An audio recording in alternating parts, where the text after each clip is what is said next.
Money FM 89.3, the best of Saturday mornings.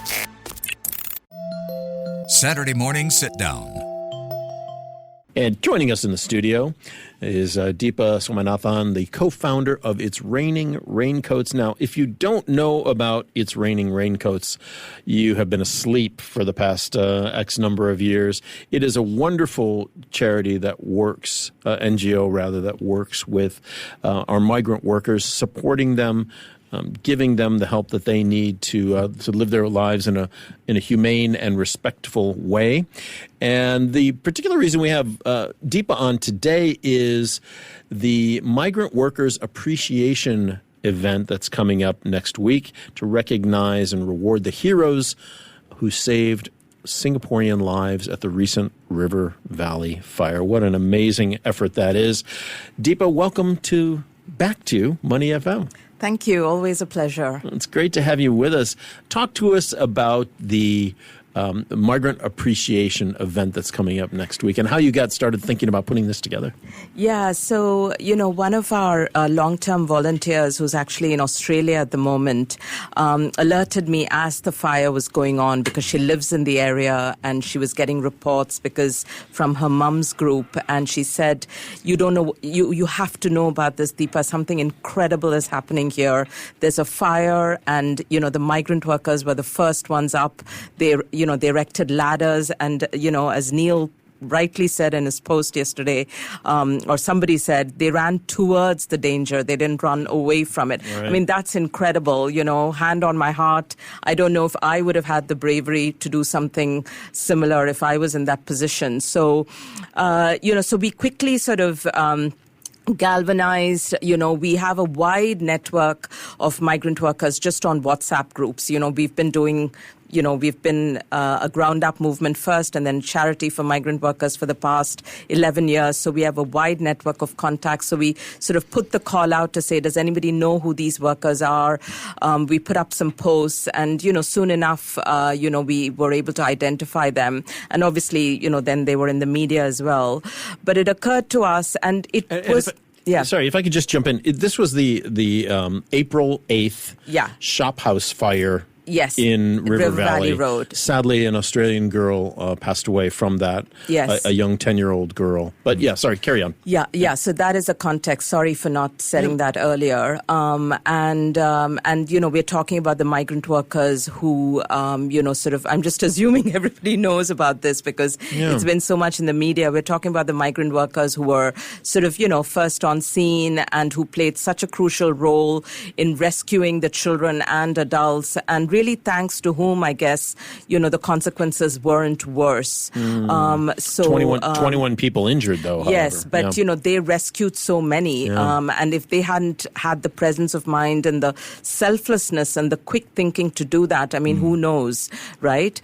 And so, what we wanted to do, and really there was an outpouring of comments on our social media platforms from people saying, how can we donate to them? We want to do something for them. We want to buy a meal for them. And so we decided, the best way would be to invite all these workers to our store. We run Singapore's, first, I don't know if there's another one like that in the world, but we run a free shop for migrant workers in Singapore where they can come and take whatever they want for free. And it's open, it's open through the week. And so, we thought we would have an event there next Sunday. It's not tomorrow. It's next Sunday where most of these workers who were involved in that rescue are going to be present. And we invite members of the public to come, maybe just have a chat with them, understand what their thinking was. They can give them a gift. They can give them a card. They could give them a red packet, whatever they want. They don't have to even give them anything. But the idea is to just have that meet and greet. Yeah. And then many members of the public also wanted to donate to them. So we then set up a giving.sg donation link. And really the outpouring of public sentiment towards these guys has been overwhelmingly positive. Yeah. It's very hard to work How many was it? How many people? How many workers? So initially we knew of 6. And then yesterday we came to know of another 8. Wow. Okay. So now there are 14. Yeah. Great. And it's worth, again, to emphasize your point, Deepa, that they ran to the danger. I know you've said that already, but we tend to get our phones when we see danger. And look, one or two people did film it, and in a way it's kind of positive, because if they hadn't, we wouldn't have known. So we have visual proof of the migrant workers' bravery. But just to set the scene up again for our listeners, this was a shop house fire in River Valley. People were screaming to get out. They got onto the ledges. Some of them got onto the ledges. As Glenn mentioned, they were already injured, but they were trapped. They could not get... it was a shop house. They could not get off the ledge. Yeah. If the migrant workers had not ran towards the fire with those ladders, it's fair to say many of those people on those ledges would not have survived. This was literal life-saving work from our migrant workers population. So I think it's fabulous that Deepa's set up this event, and the QR code that we'll give the link out later. And you've raised quite a bit of money already, I believe. Yeah, I mean, we've been increasing the limit, and, members of the public have been writing in to say, increase it some more, because there's 14 workers and, that money is going to be shared. So we want it to be something significant. Hopefully, it'll change their direction of travel, their life plans for a little bit. They deserve it. I mean, really, they deserve it. That's undisputable. So I don't know what the current number is, but, at last night, it was at about $22,000. Oh, wow. And so you're just going to divide that money, whatever you get, and just give them cash? Or? No. We will remit it to their bank accounts, because the money is not sitting with us. It's on a platform called giving.sg, which is an official donation platform. Sure. So we will, hopefully they all have bank accounts. If not, they have reason now to open one. Unfortunately, not all migrant workers have bank accounts because they never have that much left to open and sustain one. So it could be $1,000 or more each. More. Yeah, I would hope so. And we will also educate them about the dangers. We don't want somebody getting a kickback from this or scamming them or, whatever.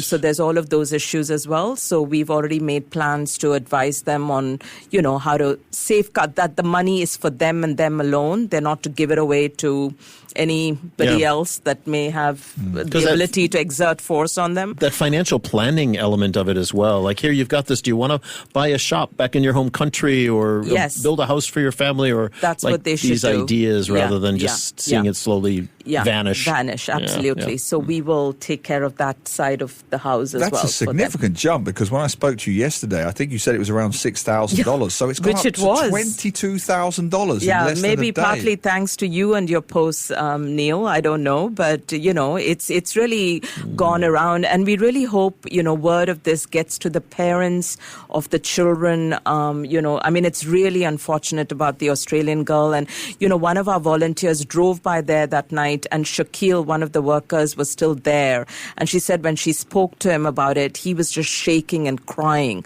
because he had witnessed it. He had witnessed it, and he's later on said in the media as well that he could see, I think, a child, and he couldn't go in because it was so they're very moved, and and when we reached out to them to come to the event and we said there was going to be some money, and they were like, we don't want any money, we just did this. So I don't think they even know what is in store. That's another interesting point that I never thought of, the psychological impact on them. Are they getting any help? Are they getting any support? I'm sure they are from the government agencies, but do you know what the situation is? Proper counseling, at least. Trauma counseling. I don't really know. I do know that they are a good network among themselves. I mean, this is not the first trauma that they've faced. I mean, I'm sure you've read in the press about migrant worker fatalities that happen in work sites. There are injuries that happen all the time. There is a lot of trauma they live with day in and day out. So I think they are just hardy individuals, mentally and physically. Of course, they have to be physically to endure the heat and the rain and do the hard labor that they do. But, they also go through a lot of other, tough situations. But we will be speaking to them about that. We haven't met them in person yet. But I welcome your readers and any of you, if you're free, to drop into our store. I'm coming, next Sunday, right? Next Sunday, absolutely. Do you just want to, we'll keep repeating it, but do you want to give the details again? So the address, I'll just say it out loud now. It's 217 Henderson Road on the 3rd floor. You'll see a plaque for It's Raining Raincoats when you come there. And that is our office. It's our space. It's where our free store is. So anybody who comes will also have the benefit of seeing all the work that we do in that space. And it's at 2 p.m. next Sunday. Fantastic. 2 to 4, we're talking with Deepa Swaminathan, co-founder of It's Raining Raincoats. If you don't know that charity, definitely Google it, get online, and see how you can contribute to really, really help the lives of migrant workers, not just these courageous few that were involved in the River Valley fire incident on the 8th of April, but in general. Let's take it a little more broadly. You've worked over the years for this issue with the workers riding in the open back of trucks.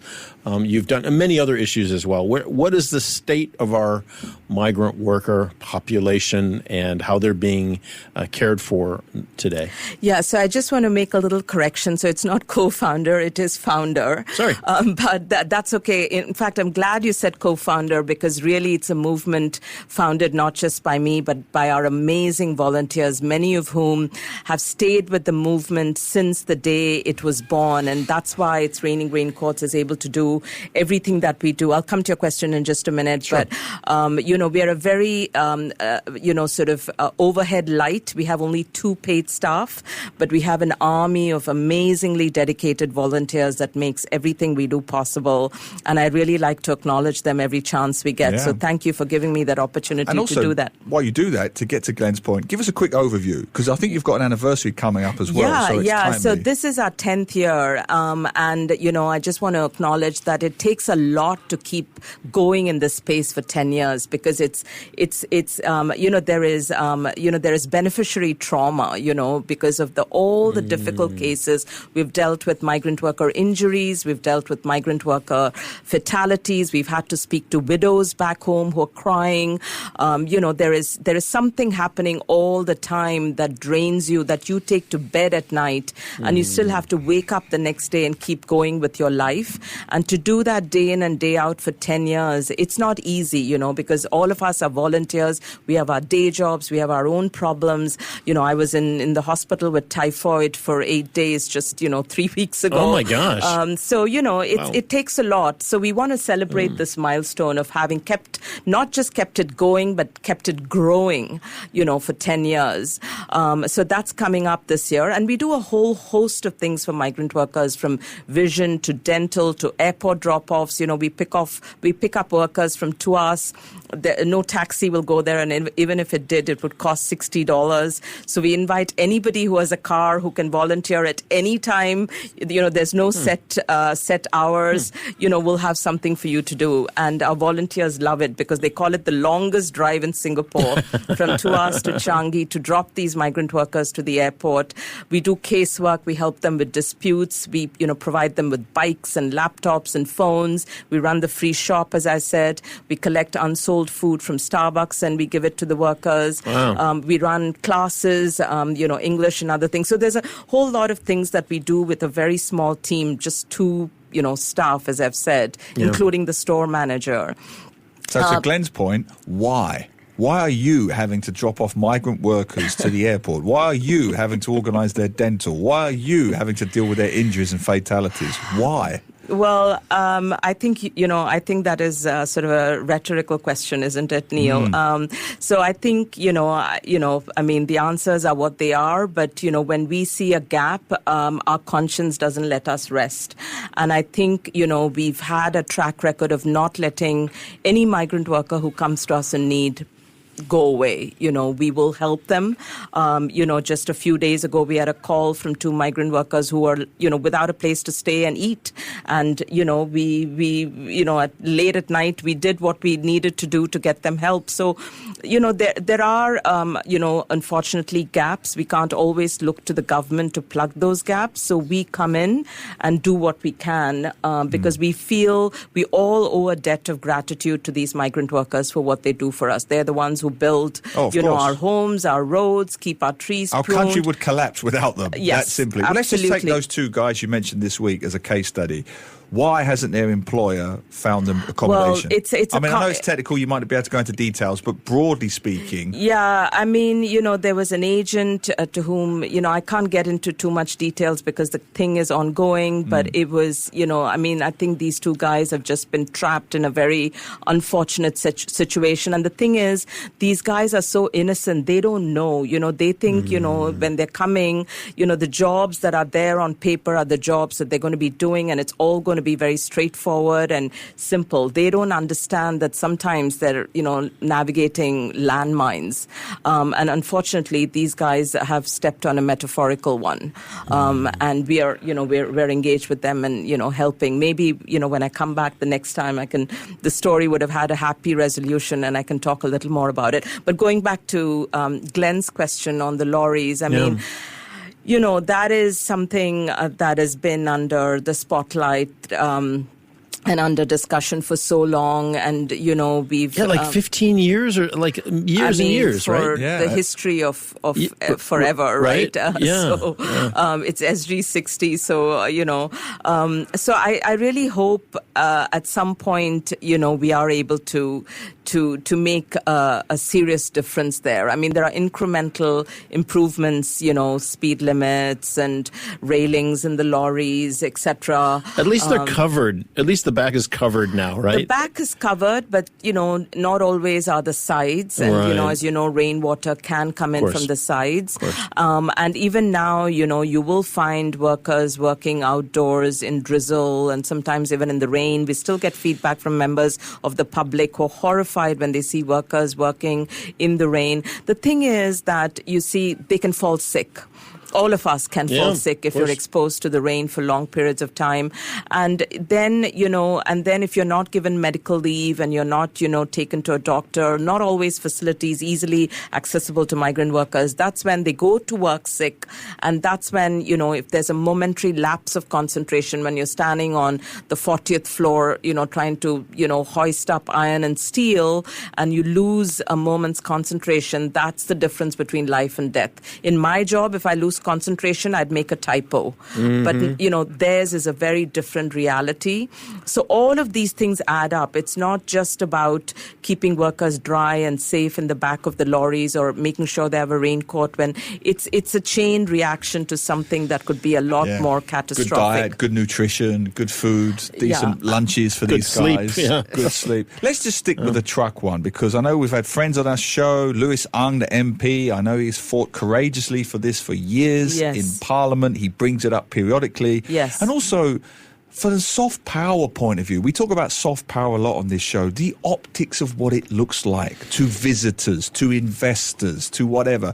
We're still putting guys on the backs of trucks like cattle. From a soft power point of view, it doesn't reflect well on Singapore. So the question is, what's the bottleneck? What's stopping what seems to have public support, government support, international support, geopolitical support? Why hasn't it been... Human support? Yeah, that'll do. Why hasn't it been done?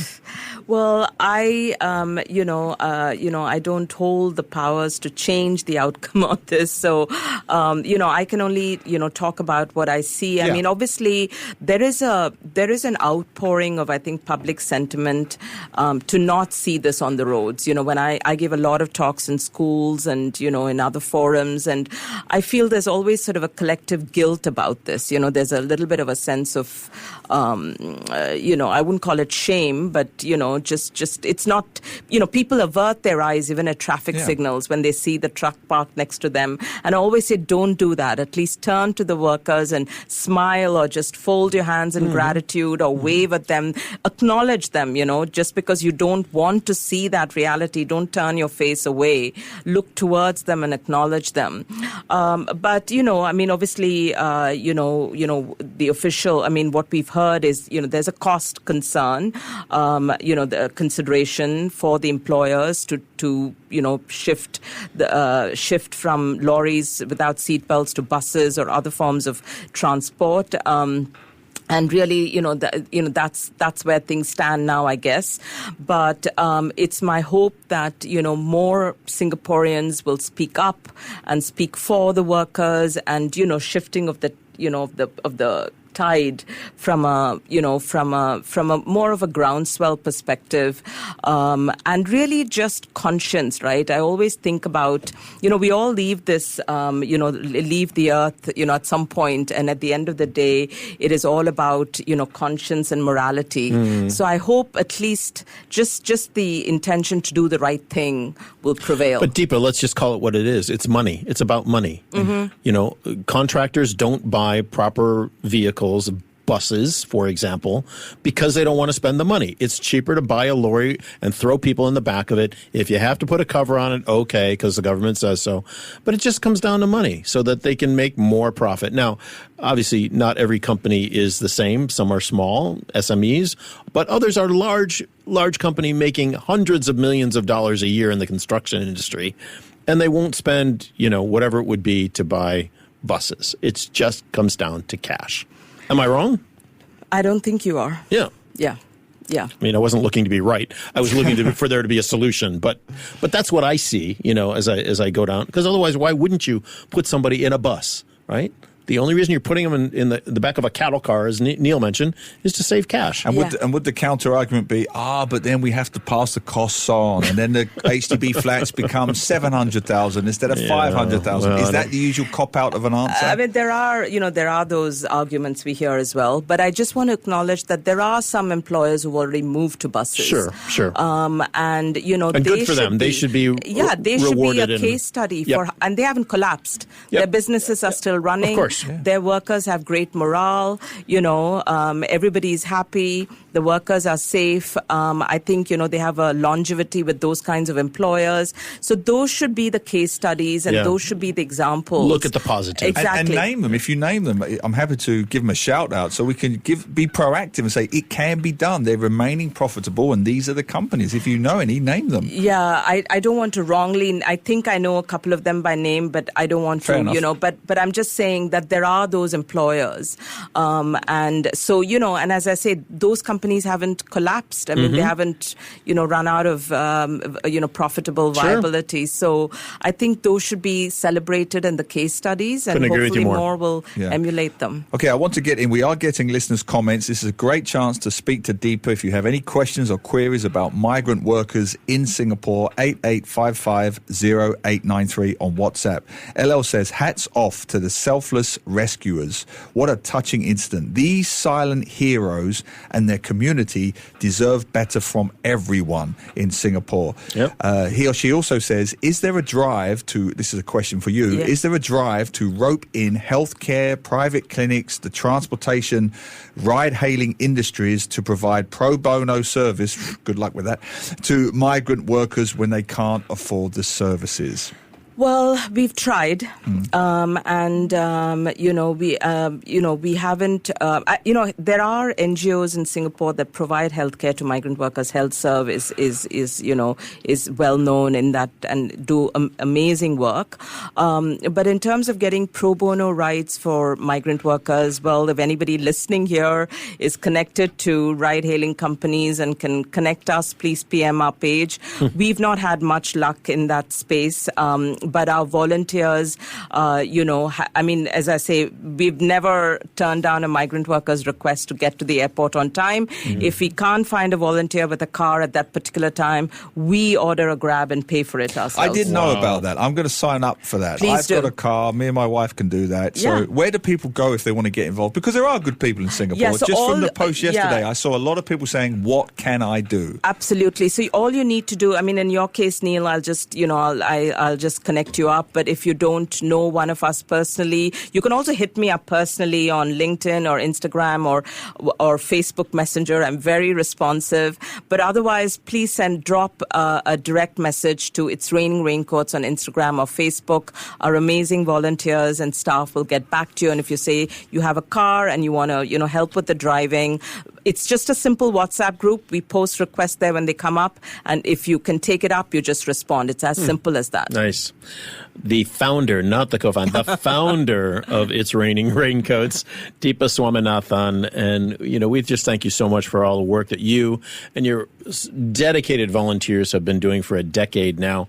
If anybody wants to go and celebrate not only It's Raining Raincoats, but these wonderful foreign workers who helped at the River Valley fire, saving 21 people. You can do it next Sunday, the 20th, from 2 to 4 p.m., and that's at 217 Henderson Road. It's the office and the shop for It's Raining Raincoats and the third floor. Thank you for being with us. Thank you so much for having me. And if anybody wants to donate money between now and then, where do they go? So again, there's a post on our Facebook and Instagram pages, and it contains the link to giving.sg for these specific workers. So that's where they need to go if they'd like to donate something. Wonderful. And the donation drive is very much still open. Come back and see us soon, Deepa. I will do. Thank you. To listen to more great interviews, download our podcasts at audio.sg or download the audio app. That's AWEDIO, audio at the App Store and Google Play.